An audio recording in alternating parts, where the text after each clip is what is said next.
नमस्कार दोस्तों, आज मैं आप लोगों को सुनाने वाला हूँ भगवान शिव को क्यों आदि गुरु कहते हैं। कहानी को सुनने से पहले अगर आप महादेव जी को मानते हो तो चैनल को सब्सक्राइब करके बेल आइकन जरूर दबाएं।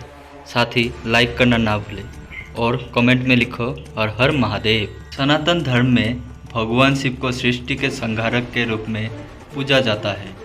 शास्त्र एवं वेदों में ये वर्णित है कि भगवान शिव की उपासना करने से साधकों के सभी दुख और पीड़ियाँ दूर हो जाती है।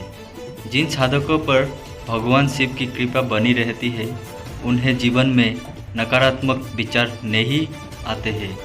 साथ ही साधक को ज्ञान की प्राप्ति होती है। बता दें कि वेद एवं ग्रंथों में भगवान शिव को आदिगुरु कहा गया है। अब प्रश्न ये उठता है कि भगवान शिव को गुरु या आदिगुरु क्यों कहा जाता है। इसके पीछे कोई रोचक तथ्यों दिए गए हैं।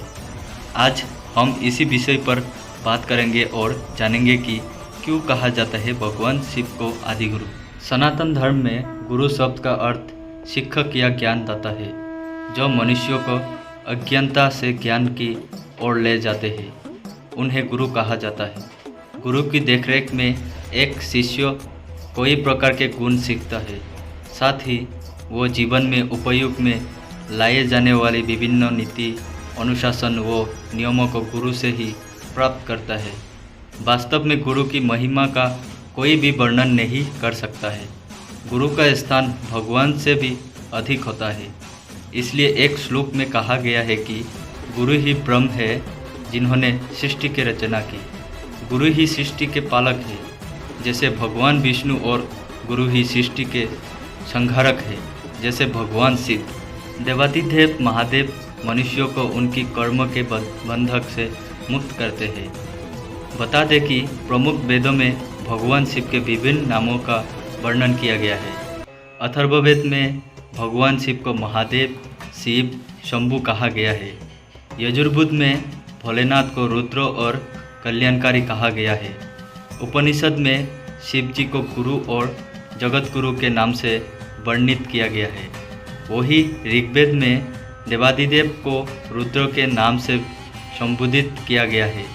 वाल्मीकि रामायण में भी भगवान शिव को परम गुरु की उपाधि दी गई है। गुरु का यदि हम शाब्दिक अर्थ देखते हैं तो शास्त्र में ये बताया गया है कि गु अक्षर का अर्थ अंधकार है और रु का अर्थ निरोधक बताया गया है।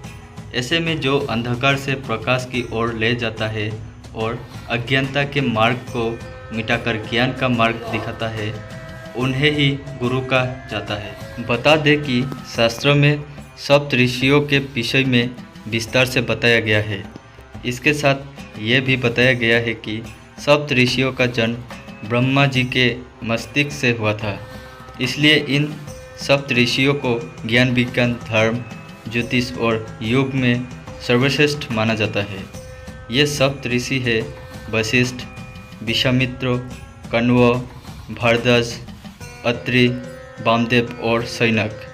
खास बात यह है कि सप्त ऋषियों को शिक्षा प्रदान करने का दायित्व भगवान शिव के पास था। मान्यता है कि सर्वप्रथम जिन 7 लोगों का योग, कर्म और वैदिक ज्ञान प्राप्त हुआ था, उन्हें सप्त ऋषि के नाम से जाना जाते हैं।